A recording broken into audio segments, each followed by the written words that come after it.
Hello student, welcome to Biowala dot online. आज की इस वीडियो में बात करने जा रहे हैं रिस्पिरेशन। रिस्पिरेशन क्या होता है और इसका क्या प्रोसेस होता है, पूरे कंसेप्ट इसमें जानेंगे। तो सबसे पहले शुरू करते हैं, रिस्पिरेशन क्या होता है। तो हम कभी कभी सांस जब भी सांस लेते हैं और सांस छोड़ते हैं उसे रिस्पिरेशन कहते हैं। पूरे प्रोसेस जैसे कि एक्सटर्नल रिस्पिरेशन, इंटरनल रिस्पिरेशन और गैसेस एक्सचेंज, ये 3 पार्ट होता है। इसमें आगे पढ़ेंगे हम इसमें क्या क्या पार्ट होता है। तो पहले पहले मोटा मोटी बता दूं कि इसमें 3 पार्ट होता है। जब हम सांस लेते हैं उसे हम इनहेल कहते हैं। जब हम सांस लेते हैं तो उन्हें इनहेल कहते हैं, और जब सांस छोड़ते हैं तो एक्सहेल कहते हैं। और बीच में जो होता है इंटर मतलब रिस्पिरेशन गैसेस एक्सचेंज होता है। तो इसमें कौन कौन सा पार्ट आता है, सबसे पहले बता दूं कि इसमें जो है नोस्ट्रोल, आपको अपर रिस्पिरेटरी सिस्टम में आपको रिस्पिरेशन जो नोज आता है आपको नोस्ट्रल, जिसको नोस्ट्रोल बोलते हैं। उसके बाद फाइनिक्स, लैरिंक्स, उसके बाद जो है ट्रैकिया, ट्रैकिया के बाद जो होता है लंग्स आता है। लंग्स में जो है एल्वोलाई पाया जाता है। तो इस तरह से सारा का सारा पार्ट होता है। मैं सारा का सारा इसमें दिखाऊंगा। तो इसमें जो 3 पार्ट क्या क्या होता है, सबसे पहले एक्सटर्नल रिस्पिरेशन होता है। इसमें क्या क्या पढ़ेंगे, तो सबसे पहले एक्सटर्नल रिस्पिरेशन पढ़ेंगे। उसके बाद जो होता है ट्रांसपायरेशन ऑफ गैस, यानी कि ट्रांसपायरेशन यानी कि गैस का एक्सचेंज, यानी कि एल्वोलाई में जाकर जो है वहाँ पे गैसेस एक्सचेंज होता है। उसके बाद जो है 3rd नंबर पे आता है इंटरनल रिस्पिरेशन। ये 3 पार्ट होता है इसमें। तो सबसे पहले आपको दिखाई दे रहा होगा ये लंग्स है। लंग्स में जो है इसमें लंग्स सबसे पहले आपको नोस्ट्रल जो नाक से होते हुए आपको लैरिंक्स, फेनिक्स, ट्रैकिया में जाता है। उसके बाद जो है ये लंग्स आता है। लंग्स के बाद एल्वोला आएगा। तो ये लंग्स दिखाई दे रहा होगा आपको।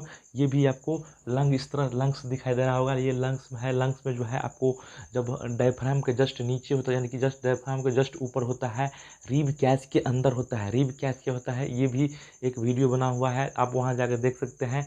रिब कैच के अंदर होता है, जैसे कि जितना रिब कैच होता है 30, यानी कि जितना रिब कैच उसके अंदर जो है लंग्स, 2 लंग्स पड़ा होता है। एक लंग्स यानी कि लेफ्ट और राइट दोनों में है, अलग अलग जो है उसको, उसमें जो है आपको अलग अलग इसमें जो है, इसमें राइट लंग्स में 3 पार्ट होता है, लेफ्ट में 2 पार्ट होता है ये लंग्स में। तो ये इस तरह से जो है लंग्स दिखाई दे रहा होगा। ये आपको लंग्स को जो है मैग्नीफाई करके देखें, एक को जो है उसके अंदर झाँक कर देखें, तो इस तरह से दिखाई दे रहा होगा कि ये छोटा छोटा जो आपको दाना तरफ का दिखाई दे रहा होगा। ये दाना, दाना क्या है, दाना जो है एल्वोलाई है। एल्वोलाई के अंदर में जो है एक एल्वोलाई के आसपास जो होता है आपको, उसके ऊपर जो है आर्टरी होता है, यानी कि वेन आर्टरी होता है। उसमें जो है आपको एल्वोलाई से, यानी कि बाहर से हम जब सांस लेते हैं तो नोस्ट्रल के थ्रू जो होता है लैरिंक्स, फेनिक्स, साउंड से होते हुए जो है विंड पाइप में आता है। विंड पाइप से होते हुए प्राइमरी, सेकेंडरी, टर्सरी ब्रोंक्यूल में आता है। ब्रोंक्यूल के बाद जो है आपको इस तरह से ये एल्वोलाई दिखाई देगा। और उसके ऊपर में जो है आर्टरी वेन रहता है, उसमें आरबीसी डब्ल्यूबीसी चलते रहता है। आरबीसी डब्ल्यूबीसी जो है आपको ब्लड के अंदर जो होता है, आर्टरी के अंदर आरबीसी डब्ल्यूबीसी प्लेटलेट सारा का सारा होता है। तो आरबीसी का काम जो है सौंपा जाता है कि आरबीसी का काम सौंपा जाता है कि जब गैसीय सेक्शन यानी कि O2 आता है तो O2 को जो है आपको आरबीसी के ऊपर हीमोग्लोबिन पाया जाता है। तो हीमोग्लोबिन जो है आपको उस पर अटैच हो जाता है, और ये जो है हर एक सेल तक पहुंचाता है, यानी कि हार्ट में जाता है। हार्ट से होते हुए आपको फिल्टर करते हुए शायद हर सेल तक पहुंचाया जाता है, जिससे कि उसका हर सेल जो है जिंदा रहे। तो इस तरह से जो है ये सारा का सारा प्रोसेस दिखाई दे रहा होगा। ये आपको सबसे पहले मैं दिखा दूँ, ये ट्रैकिया दिखाई दे रहा होगा। ये ट्रैकिया है, ब्रोंक्यूकस है, उसके बाद ब्रोंक्यू है, और उसके बाद ये लास्ट जो इसमें जो दिखाई दे रहा है दोनों दाना बार जो दिखाई दे रहा होगा, ये जो है आपको ये एल्वोलाई है। एल्वोलाई के पास जाकर जो है आपको गैसेस एक्सचेंज होता है। इसी के अंदर जो है, इसके अंदर जो ये जो अभी जो दिखाई दे रहा है ये एल्वोलाई है। पूरे आपको एक गुच्छा की तरह, अंगूर की तरह दिखाई दे रहा होगा ये एल्वोलाई। एल्वोलाई के अंदर ही गैसेस एक्सचेंज होता है। इसी के अंदर अगर आपको एक सूजन, आपको जो सूजन आ गया, आपको जिस तरह से कफ आ जाता है तो गैस एक्सचेंज करने में दिक्कत होता है, तो ये निमोनिया है। अगर बच्चों में आपको देखें तो निमोनिया का सिम्टम बहुत ज़्यादा मिलता है। ये इसके अंदर जो है आपको एल्वोलाई के अंदर जो है आपको कुछ जम जाएगा, तो जो आपको जिसके कारण जो है सांस लेने में, एक्सचेंज करने में, ऑक्सीजन को आदान प्रदान करने में दिक्कत आएगी, तो उसे निमोनिया का शिकायत हो जाता है। तो इस तरह से सारा का सारा पीछे आपको ये आर्टरी, उसके ऊपर जो रेड दिखाई दे रहा होगा ये आर्टरी, सारा का सारा जो है आर्टरी है। ये आप आपको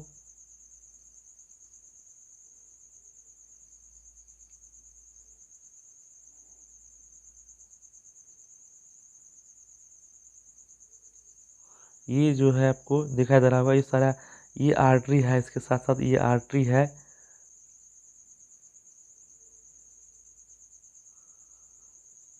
ये आर्टरी है, और ये सब जो है एल्वोलाई है। तो इसके बाद जो है इसमें भी आपको हरा कलर का दिखाई दे रहा होगा, ये हरा सब कलर का जो वो जो आर्टरी है, और उसके उसके ऊपर जो है आपको इस तरह से जो एल्वोलाई दिखाई दे रहा होगा। उसके बाद आते हैं जो आपको रिस्पिरेशन में, आपको बता दें कि रिस्पिरेशन में क्या होता है, श्वसन में आपको जब नॉस्ट्रल के नाक से जो है ऑक्सीजन विंड पाइप यानी कि विंड पाइप में जाता है, उसके बाद जो है दो लंग्स डायफ्राम के जस्ट ऊपर, डायफ्राम के जस्ट ऊपर लंग्स होता है।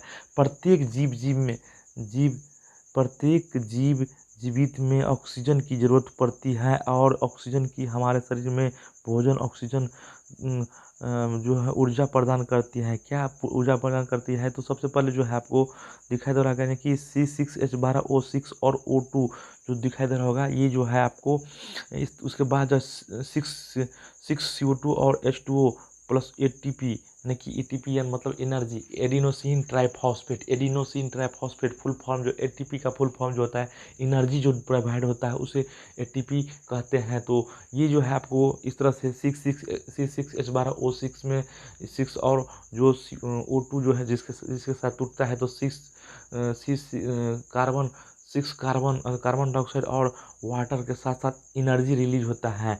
तो ये जो है आपको इस तरह से ये पल्मोनरी रिस्पिरेशन में होता है।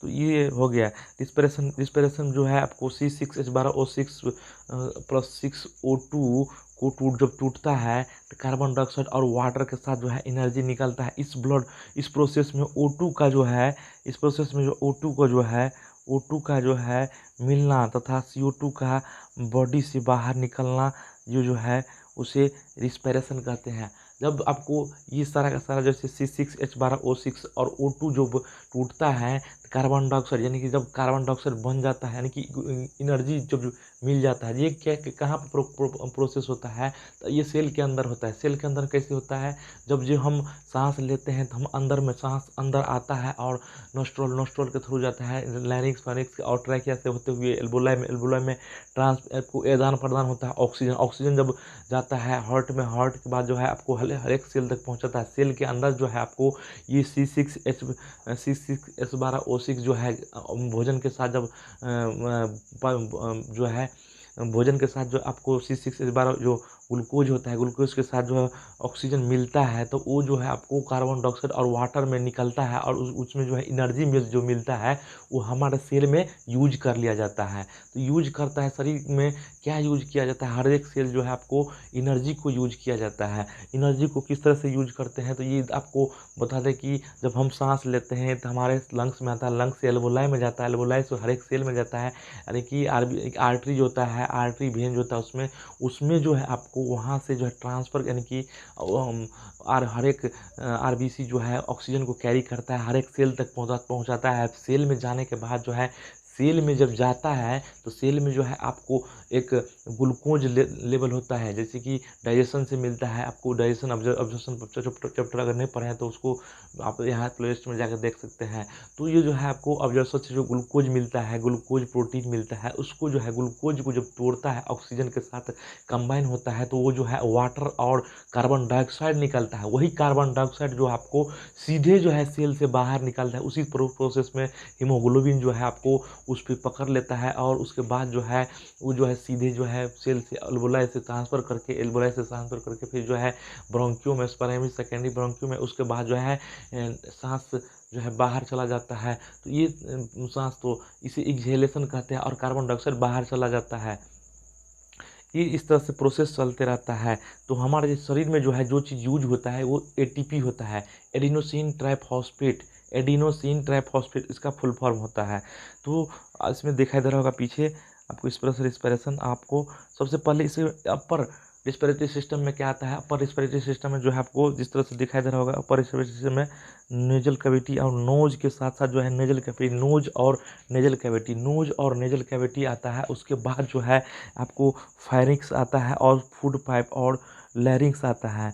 ये जो है लैरिंग्स, फाइनिक्स जो आता है, फाइनिक्स जो है एक फायरिंग्स जो एक ऐसा पाइप है जो विंड पाइप और फूड पाइप, उसके बाद जो है विंड पाइप फूड पाइप दो भागों में बंटता है। ये जो है फाइनिक्स, जो फाइनिक्स के बाद जो है एक जो है अगर ऑक्सीजन रहेगा तो विंड पाइप में चला जाएगा और भोजन रहेगा तो फूड पाइप में चला जाएगा। उसके बाद लैरिंग्स आता है। लैरिंग्स में जो है आपको, लैरिंग्स में बात करें तो ये जो है, यही जो है आपको साउंड बॉक्स होता है। लैरिंग्स जो है साउंड बॉक्स होता है। लैरिंग्स कहने का मतलब जो है लैरिंग्स जो है साउंड बॉक्स होता है। और उसके बाद लंग्स आपको दिखाई दे रहा होगा, ये लंग्स है, लंग्स। और उसके बाद नीचे में डायफ्राम है, ये डायफ्राम है। तो इस तरह से जो है आपको सारा पार्ट देख लिए।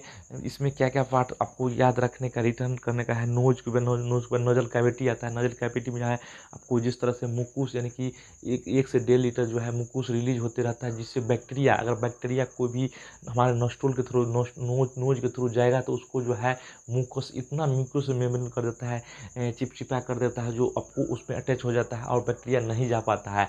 हमारा शरीर जो है डिफेंस सिस्टम इतना एक्टिव है, आप सोच नहीं सकते हैं, इतना एक्टिव है कि आपको दवा खाने का, हर बार दवा खाने की ज़रूरत नहीं होता है। हमारे आसपास जो है इन्वायरमेंटल में जो है बैक्टीरिया वायरस जो है घूमते रहता है और हमारा शरीर जो है डिफेंस सिस्टम की तरह काम करते रहता है। तो ये सारा हो गया। उसके बाद आते हैं नोज। नोज के बारे में बात करते हैं। नोज के बारे में बात करते हैं तो नोज में जो है इस तरह से नाक में जो है नोज नेजल कैविस नेसेज पे जो है नेजल पे पैसेज में जो है mucus membrane in half litre per day, यानी कि प्रत्येक दिन मुकूस मेम्ब्रेन शरीर में आपको बोले बता दें कि इसमें जो है मुकूस मेम्ब्रेन हमारे शरीर में जो है पर डे जो है हाफ लीटर जो है मुकूस जो है रिलीज करते रहता है। कहाँ से मुकूस रिलीज होता है तो ये जो है आपको नोजल कैविटी में, नेजल कैविटी में जो है आपको म्यूकस रिलीज होता है। मुकूस जो होता है आपको मुकूस मेम्ब्रेन में जो है मुकूस रिलीज होता है प्रत्येक दिन आधा हाफ लीटर। ये क्या काम करता है तो अब जब हमारे शरीर में अगर नोज के थ्रू, अगर मुंह के थ्रू जो बैक्टीरिया इंटर करेगा, नाक के थ्रू अगर बैक्टीरिया इंटर करेगा तो उसको जो है मुकूस यानी कि जो आपको एक चिपचिपा पदार्थ टाइप का होता है, ये जो है आपको अपने उस पर पकड़ लेगा और अंदर नहीं जाने देगा। तो इस तरह से जो है नाक का काम होता है, नोजल कैविटी का इस तरह से है। फूड पाइप, उसके बाद आगे आते हैं तो nozzle passage and nasal passage में जो है म्यूकस मेम्ब्रेन में आपको बता दें ये बैक्टीरिया। उसके बाद फाइनिक्स आते हैं, सेकंड नंबर आता है फाइनिक्स। नोज हो गया, उसके बाद नेजल कैविटी हो गया, उसके बाद फाइनिक्स आता है। फाइनिक्स में जो है आपको, फाइनिक्स में जो है इस तरह से फाइनिक्स जो है रिस्पिरेटरी सिस्टम एंड साथ साथ जो है डाइजेस्टिव सिस्टम का पार्ट होता है। फाइनिक्स जो होता है रिस्पिरेटरी सिस्टम के साथ साथ जो है डाइजेस्टिव सिस्टम का पार्ट। कहने का मतलब जो है आपको फाइनिक्स के बाद जो है आपको फूड पाइप विंड पाइप में बांटता है, इसीलिए जो है इसको बीच में माना जाता है। तो इसको डाइजेस्टिव सिस्टम और रिस्पिरेटरी सिस्टम का बीच में बोला जाता है। तो ये हो गया। उसके बाद आते हैं लैरिंक्स। लैरिंक्स में जो है, लैरिंक्स क्या है तो लैरिंक्स में जो है आपको, लैरिंक्स को हम साउंड बॉक्स भी बोल सकते हैं, यानी कि साउंड बॉक्स बोलते हैं इसको, वॉइस बॉक्स भी बोलते हैं इस तरह से। तो लैरिंक्स में जो है आपको, लैरिंक्स में बता दें कि लैरिंक्स में जो लैरिंक्स एक जो है ग्रंथि है ट्रैकिया उसको जोड़ता है। इसका मुख्य काम होता है साउंड प्रोड्यूस करना। इसका जो मुख्य काम होता है साउंड का प्रोड्यूस करना, ये ट्रैकिया को जोड़ता है। इसका कारण नहीं बोल सकते, इसका जो मेन काम होता है ये जो है ट्रैकिया को आपको साउंड को प्रोड्यूस करना। उसके बाद लैरिंक्स आता है। लैरिंक्स जो है, लैरिंक्स में जो है लैरिंक्स के प्रवेश द्वारा जो है पतला पत्ती लीफ जो होता है वॉल्व होता है जिसे इपिग्लोटिस कहते हैं। इसमें लैरिंक्स के ऊपर जो है पतली जो एक उभार होता है उसे इपिग्लोटिस कहते हैं। ये जो आपको दिखाई दे रहा होगा ये जो है साउंड बॉक्स है। ये साउंड बॉक्स जिसको वॉइस बॉक्स बोलते हैं, इसको मैग्नीफाई करके देखें तो, लैरिक्स को मैग्नीफाई करके देखो तो इस तरह से आपको। उसके बाद ट्रैकिया आता है। ट्रैकिया जो है लैरिंक्स में जो है उसके बाद ट्रैकिया नीचे होता है। ट्रैकिया जो एक कार्टिलेजन का होता है, जो एक रिंग की तरह जो होता है, एक तरह से बता सकते हैं कि एक पाइप है उसके ऊपर जो है एक रिंग लगा दे तो इस तरह से जो है कार्टिलेज की तरह होता है आपको ट्रैकिया। उसके बाद जो है लैरिंक्स के बाद होता है एपिग्लोटिस हो गया। उसके बाद लैरिंक्स, उसके बाद आपको दिखाई दे रहा होगा ट्रैकिया। ट्रैकिया का बात करें तो ट्रैकिया आपको बोले कि एक कार्टिलेजिनस होता है और ये जो है एक सी शेप का होता है। ये जो है सी शेप का और ये सी से पूरे जो है उसके बाद जो है ब्रोंकी आता है, उसके बाद ब्रोंकी के बाद जो है ब्रोंक्यूल आता है। ब्रोंक्यूल में primary bronchiole, secondary bronchiole, tertiary bronchiole, उसके बाद जो है एल्वोलाई, लास्ट पार्ट जो होता है एल्वोलाई होता है।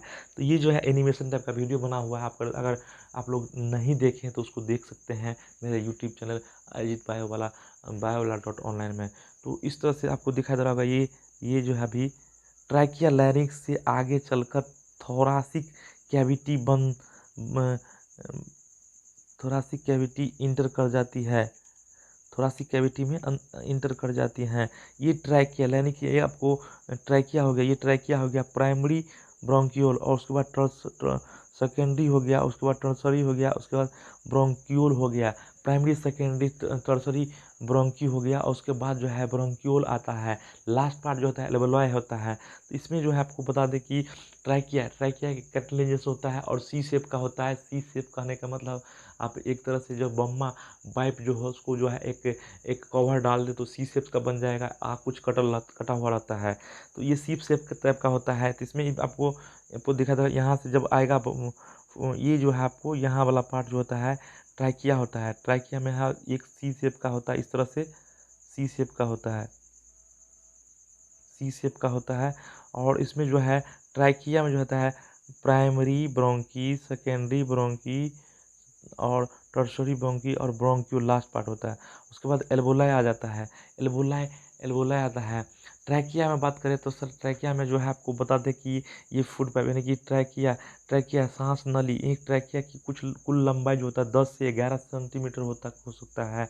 और ट्रैकिया के वाल पर जो है 16 से 20 शेप यानी कि 16 से 20 शेप का जो होता है कार्टिलेज रिंग की तरह उसको ट्रैकिया को सिकुड़ता है और चिपकने से बचाता है। जब ट्रैकिया जब उसमें फूड जब जब जिसमें जो है जब ऑक्सीजन जाता है तो उसको जो है सिकुड़ने और ज़्यादा फैलने से रोकने के लिए जो है एक कार्टिलेजियस सी शेप का जो होता है उसे कार्टिलेजियस बोलते हैं, जिसको ट्रैकिया बोलते हैं। तो ट्रैकिया में ये सी शेप का होता है। ये जो लंग्स फेफड़ा जो दिखाई दे रहा है, ये लंग्स में जो है आपको लंग्स में राइट लोब्स और लेफ्ट लोब्स होता है, और इसमें जो है आपको इसमें सब सारा का सारा दिखाई दे रहा होगा। ये इसमें जो है इसको जो मैग्नीफाई करके देखें तो इस तरह से जो है इसका 3 लेयर होता है। ये 3 लेयर आगे बढ़ेंगे, ये जो है 3 लेयर में जो है आपको हॉरिजॉन्टल फिशर होता है। इसमें 3 हॉरिजॉन्टल फिशर, हॉरिजॉन्टल उसके बाद जो होता है ये लंग्स का हो गया। ये डायफ्राम के जस्ट ऊपर होता है, रिब कैच के अंदर होता है ये लंग्स। इसके बाद जो है एल्वोलाई में जो है किस तरह से ऑक्सीजन को ट्रांसफ़र होता है, यानी कि टिश्यू जब ऑक्सीजन ले लेता है और टिश्यू के द्वारा जो है कार्बन डाइऑक्साइड जो है छोड़ दिया जाता है और उसमें चला जाता है, आपको उस तरह से कार्बन डाइऑक्साइड अब बाहर निकल जाता है उसके बाद। तो इंटरनल रेस्पिरेशन में बात करें, इंटरनल स्ट्रक्चर में जो है लंग्स में इंटरनल में, तो इसमें जो है ब्रोंक्यूल जो होता है अंत में एक सैक लाइक स्ट्रक्चर होता है, जिससे एल्वोलाई से गैस के आदान प्रदान करता है। ये सैक लाइक स्ट्रक्चर होता है। ये जो है एल्वोलाई दिखाई दे रहा होगा, एल्वोलाई जो है इस तरह से है, एल्वोलाई होता है।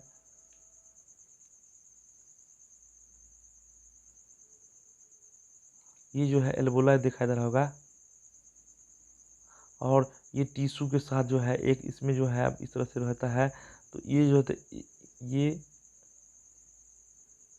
इसमें से जो O2 आता है और CO2 जो है इसके अंदर चला जाता है। तो ये इस तरह से इसमें प्रक्रिया चलते रहता है और हम सांस लेते रहते हैं, और जिससे हमारा शरीर जो है जिंदा रहता है।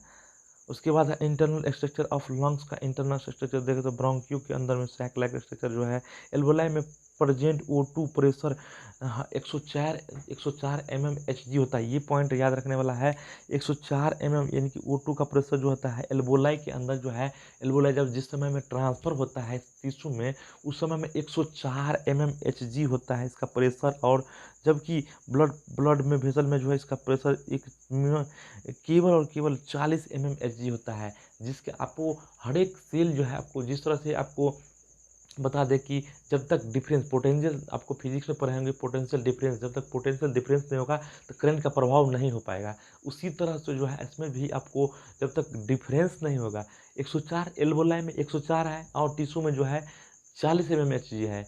जो एल्वोलाई में ऑक्सीजन रहेगा, ऑक्सीजन जब टिश्यू में 40 mmHg है और एल्वोलाई में 104 है, तो 104 से 40 की तरफ जाएगा, क्योंकि ज़्यादा से कम की तरफ। इस तरह से प्रेशर जो है आपको इस उधर से आगे से पीछे आपको इस तरह से एक्सचेंज होगा। तो ये हो गया। इसके बाद एल्वोलाई में प्रेजेंट प्रेजेंट O2 का प्रेशर, एल्वोलाई में अगर एल्वोलाई में देखें तो आपको CO2 का प्रेशर जो होता है 40 mmHg होता है, और जबकि ब्लड में वेसल में जो होता है 45 mmHg होता है। तो इस यहाँ जो है दो प्रकार का क्वेश्चन आ सकता है कि एल्वोलाई में O2 का प्रेशर कितना होता है, तो 104 mmHg होता है, जबकि टिश्यू में O2 का प्रेशर केवल और केवल 40 mmHg होता है। उसी प्रकार एक और क्वेश्चन यहाँ पे डिफरेंस हो सकता है कि अगर एल्वोलाई में कार्बन डाइऑक्साइड का CO2 का प्रेशर कितना होता है, तो इसमें जो है आपको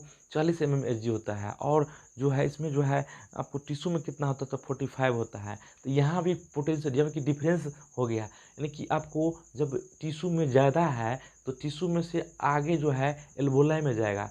तो अगर और एल्वोलाई में O2 का मात्रा ज़्यादा है तो टिश्यू में ट्रांसफ़र होगा, 104 से 40 आएगा, और यहाँ जो है 45 से जो है 40 आएगा। तो ये जो इस तरह से जो है ये आदान प्रदान इसीलिए होता है। हम अगर एल्वोलाई में भी आता है तो आपको इन्वायरमेंटल में जो है जितना भी गैस है, तो गैस का प्रेशर ज़्यादा होता है इन्वायरमेंटल में, तो ये जो है हमारे लंग्स में कम होता है, तो ये जो है ऑक्सीजन अंदर आता है। इस तरह से हो गया। इसके बाद इस रिस्पिरेशन प्रोसेस में बात करें, रिस्पिरेशन कितने प्रोसेस से हो सकता है। रिस्पिरेशन जो है 3 प्रोसेस से हो सकता है।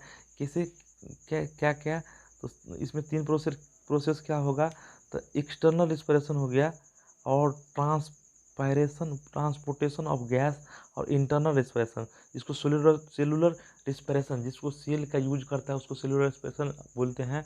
और इसमें जो है 3 प्रकार के प्रोसेस होता है। एक्सटर्नल रिस्पिरेशन करने का मतलब जब हम सांस लेते हैं और एल्वोलाई में आता है, एल्वोलाई में आने के बाद जो है लंग्स में आता है, लंग्स में एल्वोलाई में आने के बाद जो है इसमें उसके बाद जो है गैसेस एक्सचेंज होता है, उसको गैसेस एक्सचेंज बोलते हैं, और उसके बाद अंदर जो जाता है उसको इंटरनल रिस्पिरेशन बोलते हैं। तो सबसे पहले एक्सटर्नल रिस्पिरेशन के बारे में बात करें, तो एक्सटर्नल रिस्पिरेशन के बारे में बात करें, एक्सटर्नल रिस्पिरेशन के बारे में बात करें तो सबसे पहले जो है ये एक्सटर्नल रिस्पिरेशन के बारे में, तो ये जो है आपको यहाँ पर जो है हम जो है इसको रोकते हैं। उसके बाद जो अगले क्लास में जो है पढ़ेंगे एक्सटर्नल रिस्पिरेशन क्या होता है, इंटरनल रिस्पिरेशन क्या होता है, और गैसेस एक्सचेंज किस तरह से होता है। सारा का सारा जानकारी अगले क्लास में लेंगे। तो आई होप आप लोग को ये वीडियो पसंद आएगा दोस्तों के साथ शेयर करें, और चैनल पर नए हैं तो